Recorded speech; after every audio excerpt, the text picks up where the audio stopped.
इंसानों की भीड़ भरी दुनिया में बसती है कुछ खौफनाक हकीकतें, जिनका सामना होने पर जिंदगी के मायने ही बदल जाते हैं। जब तक इंसान इन पारलौकिक शक्तियों से रूबरू नहीं होता, तब तक वह इंसान नहीं मानता।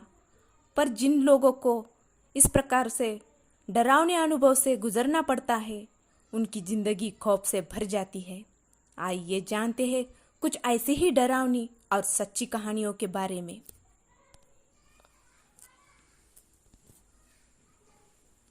सब्सक्राइब कीजिए और सुनिए एक दिल दहला देने वाली कहानी। बिना डरे बेल आइकॉन प्रेस करना ना भूलिए।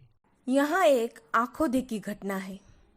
एक बार गर्मियों की छुट्टी में मैं और मेरी बहन मामा के घर घूमने गए थे।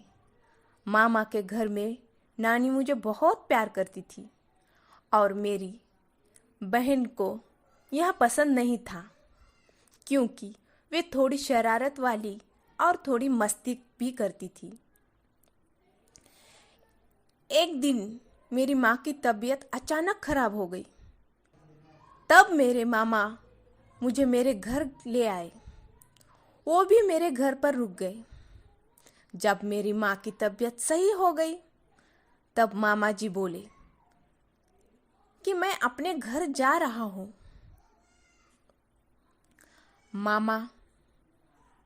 मैं मामा से कुछ बोल पाती, इससे पहले ही माँ ने बोला, हाँ भैया, अब मैं ठीक हूँ, आप घर चले जाइए। मेरे घर पर मैं और मेरी माँ, हम दोनों ही बचे। 2-4 दिन बीत गए।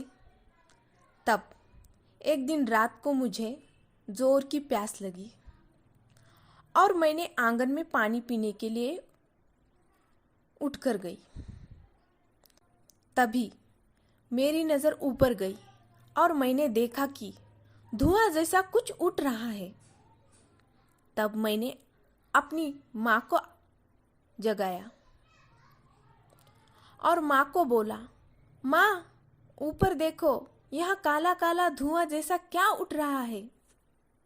मेरी माँ समझ गई कि यह मेरी चाची की आत्मा है, जो मुझे लेने आई थी, क्योंकि मरने से पहले चाची ने कहा था, मैं तुम्हारी बड़ी बेटी को छोड़ूंगी नहीं।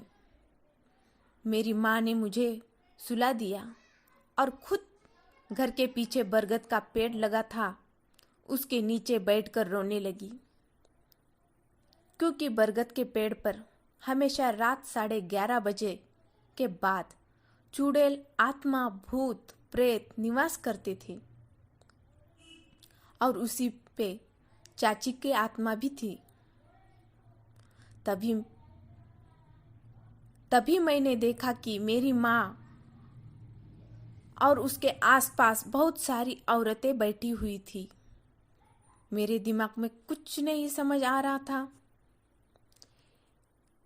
एक बार हम लोग 8वीं कक्षा में जब पढ़ रहे थे, तो गुरुजी ने बताया था, कभी भूत प्रेत या आत्मा दिखाई दे तो गायत्री मंत्र का जाप करो, बजरंगबली का नाम लो, तो आत्मा वहाँ से डरकर भाग जाएगी।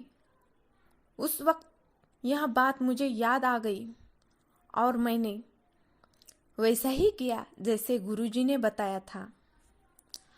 आज मैं और मेरी माँ सही सलामत है, लेकिन जब से मेरी माँ के साथ ऐसा हादसा हुआ, तब से माँ को थोड़ी भूलने की बीमारी और थोड़ी डरने की बीमारी हो गई और एक कमरे में बंद रहने लगी, क्योंकि बाहर अभी भी चाची की आत्मा दिखाई देती है। लोग बोलते हैं यह असत्य है, लेकिन जिसके ऊपर बीतती है वही जानता है। मित्रहो, तुम्हाला जर ही कहाणी आवडली असेल तर आम्हाला कॉमेंटमध्ये नक्कीच कळवा।